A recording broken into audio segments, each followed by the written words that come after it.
Hey everybody, if you remember a few weeks ago when I was talking about my favorite place to go in the world, when I asked you where was your favorite place to go on vacation, I said Grand Marais.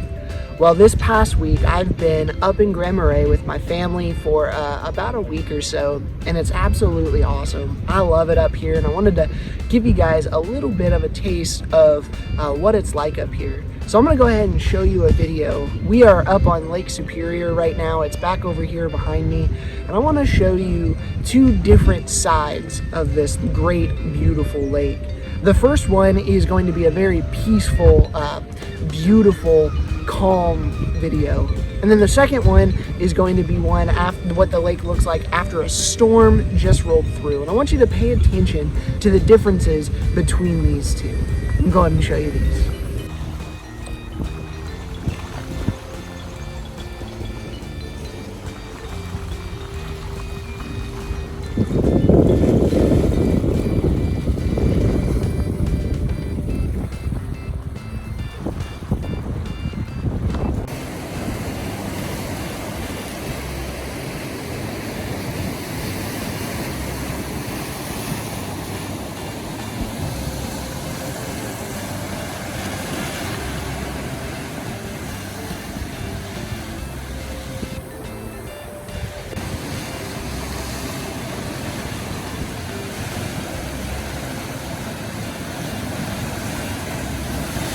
So could you tell the difference? Could you see the difference between the calm, beautiful lake and the one that after the storm had just come through? I don't know if your life is anything like mine or not, but for me, there are times in my life where that lake, when it's nice and calm and beautiful, represents who I am and how my life is going sometimes. Things are going beautifully, they're nice and calm. Everyone, they're very picturesque. They're things I want to share with other people. But then there are other times in my life where the storm has just hit, or it's about to hit, and the waters aren't quite as clear. The waters aren't quite as beautiful. The waves are crashing. Sometimes I don't necessarily know what to do all the time. Maybe get confused. If you're like me, that happens to you. Where there are going to be times in your life where it's absolutely gorgeous and beautiful and you want to show everybody. But then there are going to be times in your life where the waves start to hit and it becomes scary. I wouldn't want to swim in Lake Superior when those waves were crashing. I barely want to swim in it when it's pretty too, because it's like 55 degrees. But when the waves are crashing like that, it can get real scary real quick. If you're out there, you can feel like that you're going to crash against those rocks. And that's a scary feeling. That's not a place that we like to be.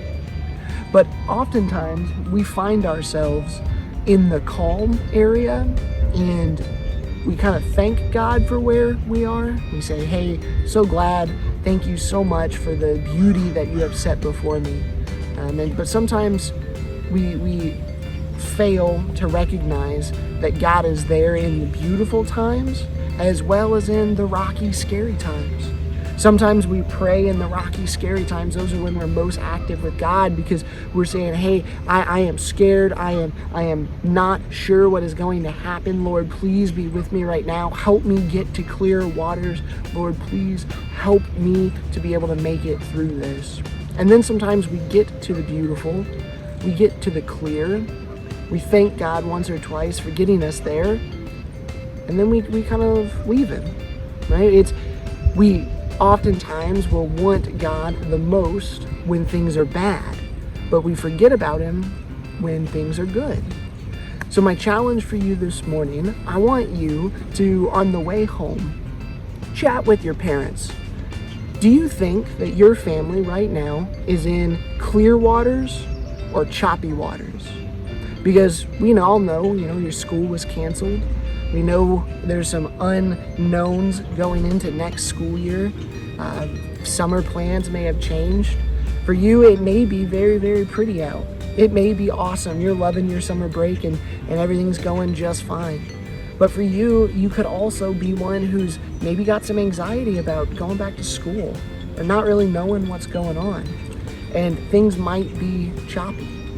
So what I want you to do is talk with your parents on the way home from church today discuss whether you think that you're in the clear water or if you're in the choppy water. And then I want you to talk about how you can pray to God and communicate with God in each time. If you're in the clear water, what does your conversation look like? If you're in the choppy water, what does that conversation look like, and how are they different? And I want you guys to talk as a family and be able to figure out where you personally are and where you think you are as a family. Thank you guys so much for watching this. I will be back next week to see you guys. I've missed all of y'all, but I've loved being on vacation, so I'm gonna jump back into the water, and I'll see you next week.